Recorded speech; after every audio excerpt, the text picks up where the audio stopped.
felt that I was in this long, dark tunnel. 31 seconds.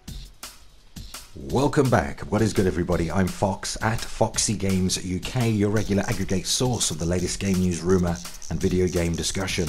Some views expressed in our videos are those of third parties and do not necessarily represent the views of FOXY Games UK. Follow me via Twitter at FOXYGames_UK. All relevant links can be found in this video's description. This week, it's great news for anyone who has already been turned off by the omissions and drastic changes to Sony's premier racer, and I was quite vocal regarding GT Sport, praising its incredible driving mechanics, visuals and the PS4 Pro 4K enhancements, but the always online and lack of traditional campaign mode was a deal breaker for me and many, and so I opted to support Forza 7 this year. But that is all being fixed because we, the gamers, spoke out and Polyphony heard us loud and clear. Gran Turismo Sport has huge major incoming updates, adding new cars, crucially offline play and a GT League, as well as much more. Courtesy of PlayStation.blog.com, here's the full story. So it's been a few weeks since Sony launched GT Sport, and it's been really exciting to see so many people take to the track. In fact, there's already been around 26 million hours of gameplay from around the world, so Sony/Polyphony want to share plans for what's coming to the game, including new cars, game features through patch 1.06 in November, and the introduction of the GT League starting December. So patch 1.06, which comes on November 27th, will be rolling out new cars and kicking off with these 3 new free cars. In addition to new cars when the patch drops on November 27, you can also look forward to a liveries editor and scapes and campaign modes becoming available to play offline. You will still require internet access to save your progress though. There will also be various tweaks and adjustments to balance the gameplay. So with GT League, which is a major one, coming December 2017, no specific day and date, launching as part of our free December update, say Sony. They'll be introducing a brand new single player mode called GT League based on the old GT mode of previous titles. Players can now look forward to racing through a series of cup competitions from beginner to pro levels and even partake in endurance races. Sony say they'll be adding more races to these leagues throughout 2018. And there are new cars coming also in December. In addition, the following 12 cars will be added to the game in the free update, which includes Mazda, Nissan, Ford, Lamborghini, Ferrari and many more.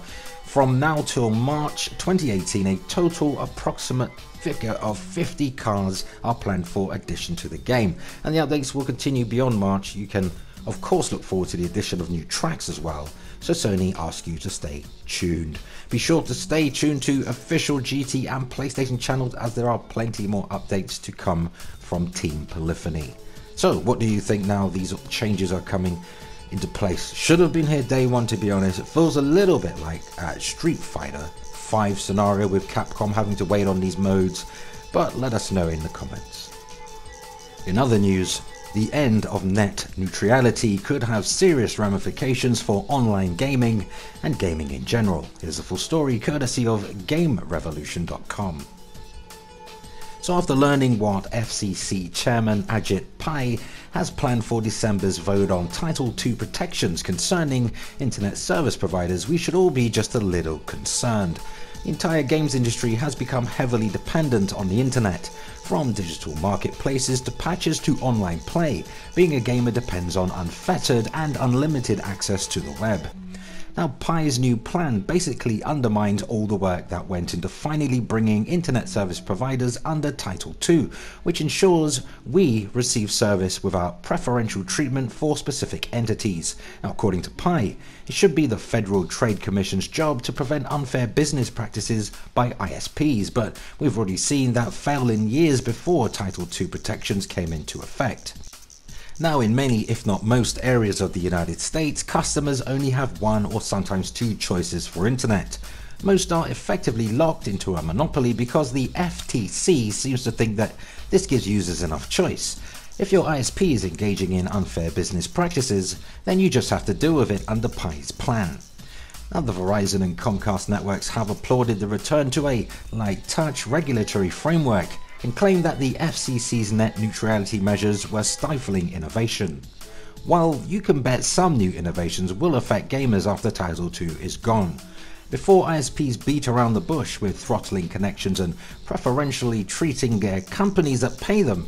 However, Pi's repeal of Title II is all about really an official endorsement by the US government to screw customers in any which way they can think. If you really think companies like EA are evil, just wait until the likes of Comcast, Spectrum, Charter, AT&T and Verizon start sticking it to you. Loot boxes will be a walk in the park compared to the extra charges and hoops you'll have to jump through to enjoy gaming online. Imagine you can only play games online from certain publishers without having to pay extra. That's the fate that awaits us. Now under Pi's plan, Activision, EA, Valve or whoever can pay an ISP for preferential treatment. Now that treatment doesn't have to mean they just get faster connections either, it can mean their competition gets throttled. Soon you may have to pay extra to your ISP per month to open the ports on your connection to even let you connect to Steam, Origin, Uplay, Xbox Live, PlayStation Network and other gaming services. Of course, that's the most severe scenario I can think of here.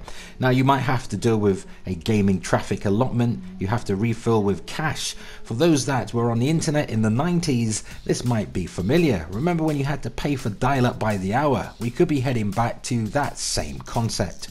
Without Title II protections, ISPs can sniff your traffic and block or throttle whatever they want, and you'll be stuck unless you want to pay more. Yeah, you'll have to pony up. Worst case scenario, websites will start being bundled like cable channels, which will make online gaming the least of our worries. It's not yet over though. Make your voices heard. If you're a US citizen, you can visit Battle for the Net and help by contacting your state representatives or simply click on the big red link found within the article itself. I've linked that in the description for you. And for those outside of the US, please continue to show your support in any way you can, as if this kicks off, it won't be long before the EU and non-EU countries get in on the act. Gamers will have until December to let the FCC and the federal government know that they want their internet to remain as it is. Totally impartial. So don't just sit there, do something or remain logged off for the rest of this entire generation, because doing nothing makes you useless to the game community and utterly complicit. And in our final news segment, US giant video game retailer GameStop claims Xbox One X is having a very strong start and the new One X units sell as soon as they hit the store's shelves. The retailer also talks about the performance of the Xbox One X after its launch and the outlook for the console during the and beyond the holiday season. Courtesy of JoeShockers.com, here's the full story. So retailer GameStop recently disclosed its financial results for the third quarter of 2017 ending on October 28th. During the financial conference call for investors and analysts, the company's executives talked about the performance of Microsoft's new Xbox One X console. Chief Financial Officer Robert Lloyd mentioned that the Xbox One X will be a sales driver in the current quarter and has been in high demand. Chief Operating Officer Tony Bartel followed up by explaining that the Xbox One X has been up to a very strong start after selling out the entire market-leading initial allocation in 2 days. The retailer is selling new units as soon as they hit the shelves. According to Bartel, demand will outstrip support throughout the holidays. Speaking of games, GameStop is very pleased with the performance of Call of Duty World War II, which sold 64% more than Call of Duty Infinite Warfare last year. Destiny 2's strength has also been mentioned as a driver of around 5.4% in increase in overall new software sales. Also, Chief Executive Officer Paul Raines is seeking treatment for the recurrence of a previous medical condition.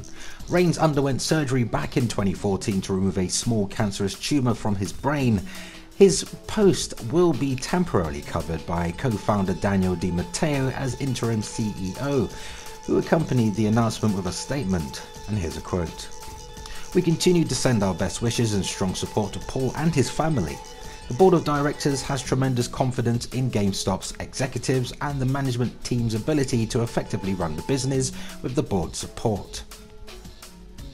And I'm sure our best wishes go out to the Raines family and wish Mr. Raines a speedy recovery. So to wrap things up, let's hope that things are far more balanced next gen, as I'm sure gamers find a tighter race far more interesting and exciting, and of course notwithstanding the consumer benefits all that can bring. The Xbox One X launched November 7 and continues to sell well wherever available, certainly encouraging news for Microsoft and the Xbox community, especially after Sony have been allowed to pretty much dominate the entire console space since PS4 launched back in November 2013. Xbox One X is a great piece of hardware, and I think Microsoft did a really good job of it, because it has me playing and enjoying Xbox again, and really as a gamer, that can only be a wonderful thing.